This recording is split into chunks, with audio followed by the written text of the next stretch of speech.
चौथाही वसूल करण्याचा प्रयत्न केला, पण चाट मस्तवाल झाले होते. त्यांचा माज उतरवण्यासाठी मल्हारराव होळकरांना सांगण्यात आले.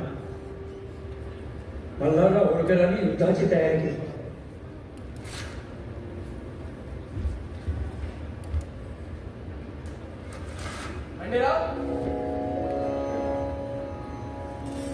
आज एक आनंदाची बातमी आहे. खंडेराव, आज आम्ही तुम्हाला प्रथमच रणांगणात घेऊन जाणार आहोत. हो बाबासाहेब, हीच वेळ आहे आम्हाला स्वतःला सिद्ध करून दाखवायची. आम्ही रणांगणात जाण्यास खूप उत्सुक आहोत बाबासाहेब. बाबासाहेब, शत्रूला पायदळी तुडवण्यास आम्ही सुद्धा आतुर आहोत. आणि हो, विजय आपलाच होईल.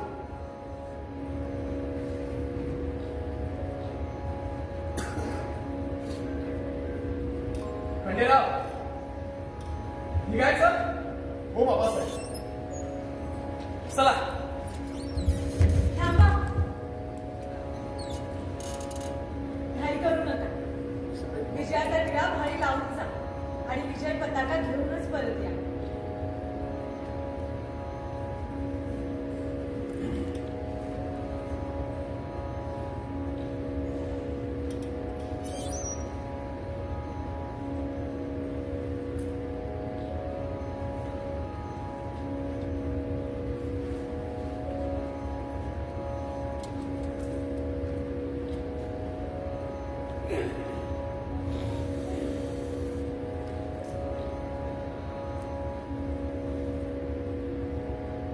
खंडेराव निघायचं का?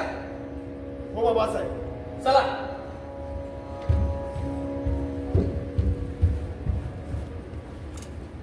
युद्धाच्या दरम्यान खंडेराव होळकर यांनी आपले प्राण गमावले.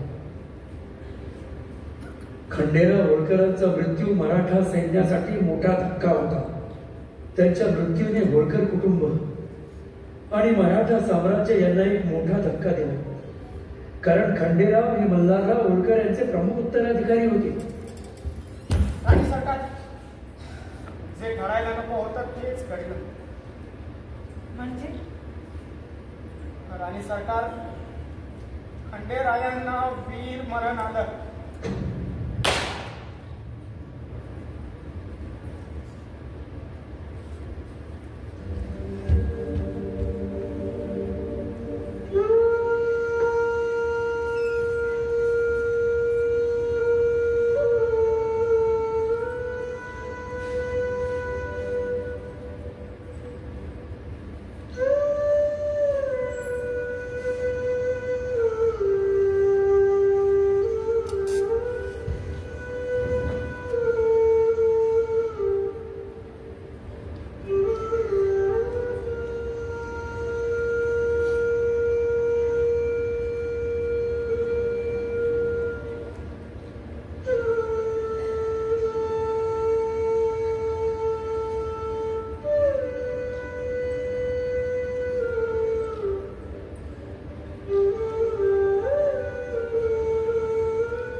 सुनबाई,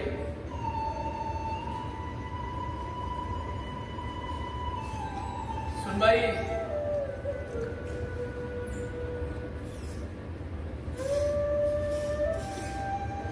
सुनबाई, काळाने आपल्यावर केलेला आघात सहनशक्ती पलीकडचा आहे.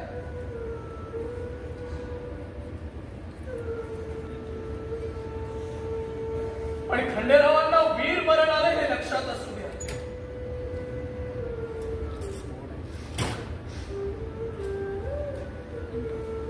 आता आपण स्वतःला सावरायला असे खचून न जाता धीर धरा.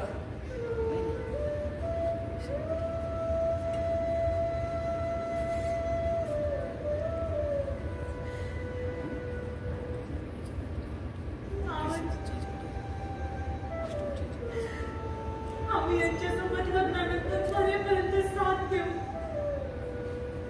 असे वचन आम्ही यांना दिले होते.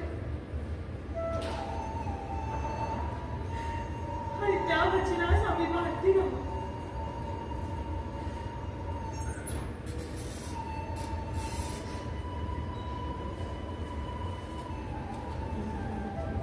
तेव्हा आम्ही आता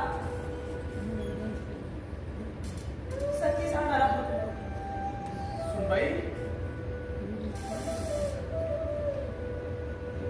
सुनबाई, आमच्या काळजाचा तुकडा, आमचा मुलगा गेला. आणि आता तुम्ही सुद्धा सती जाण्याचा निर्णय घेतला तर या राज्याचे कसे होईल?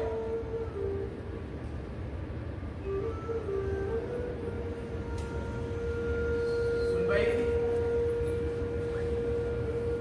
सुनबाई, आता आमचे वय झाले आहे. तेव्हा तुम्ही सती जाण्याचा निर्णय बदलावा अशी मी आपणास विनंती करतो. आवडली. प्रथेप्रमाणे मला सती जाणे हे कर्म प्राप्त आहे. आणि फक्त प्रथाच नाही, तर माझी सुद्धा अंतर्मनातून इच्छा आहे की यांच्या सोबत अग्निदेवतेला स्वतःला समर्पित करावे. सुनबाई,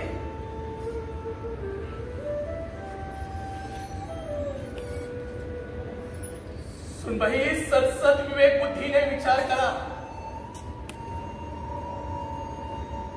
प्रथा परंपरा कधी पाळायच्या आणि कधी नाही याचे निर्णय परिस्थितीविरुद्ध घ्यावे लागतात. आणि आता परिस्थिती अशी आहे की आपण सती जाऊ नये. बाबाजी, आपल्या विनंतीचा अवमान करणे हा आमचा हेतू नाही. पण आपणास नम्रपणे सांगतो, या घडीला सती जाणे हा एकमेव मार्ग माझ्या समोर आहे.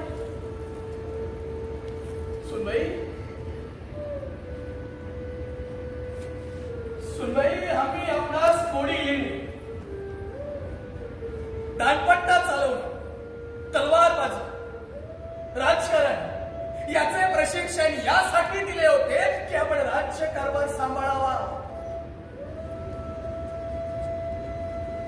आणि या क्षणाला राज्याला आपली नितांत गरज आहे, तेव्हा तुम्ही योग्य तो निर्णय घ्यावा. बाबाजी, आमचा निर्णय झालाय. आम्ही सती जाणार म्हणजे जाणार. माझ्या पतीला आयुष्यभर साथ देण्याचे वचन मी मोडणार नाही. सुनबाई, सुनबाई, आमच्या काळजाचा तुकडा, आमचा मुलगा गेला. जलमी माझ्या म्हातारपणात आधार होईल या आशेने वाढवले. आणि आता तुम्ही सुद्धा मला या म्हाताऱ्याला दुःखाच्या अथांग सागरात बुडायला एकटं सोडून द्या.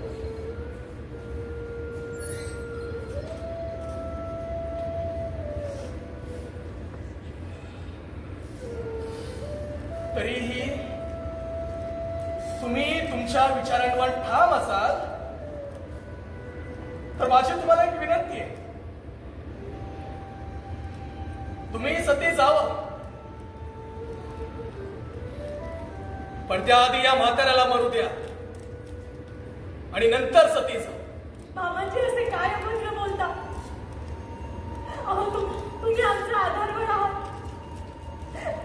आणि तुम्हीच असे खचून जाल तर कसे होईल? आपले असे खचून झाले आम्हाला अजिबात सहन होणार नाही.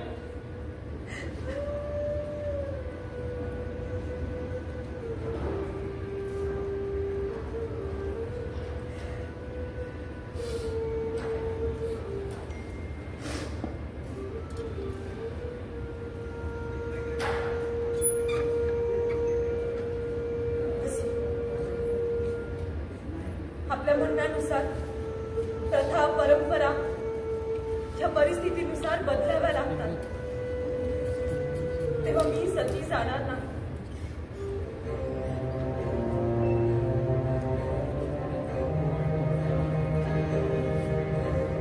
परमप्रांत आपल्या राज्याच्या सेवेसाठी आणि समाजहितासाठी आपल्या देहाची वेळ याची ग्वाही मी तुम्हाला देते. आता राज्यहित आणि समाजहित हेच माझे ध्येय आणि याकरिता ही अहिल्या सातत्याने लढत राहील.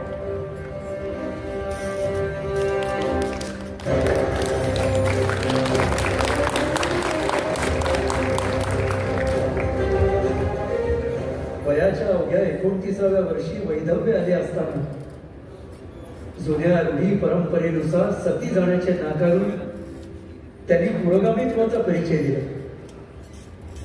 सती जाणे म्हणजे आयुष्यभर लोकनिंदा आणि चारित्र्यावर शिंतोडे हे माहीत असून देखील सती जाणे तहकूब करण्यात अहिल्याबाईंनी जे मनोधैर्य दाखवले ते अद्वितीय आहे.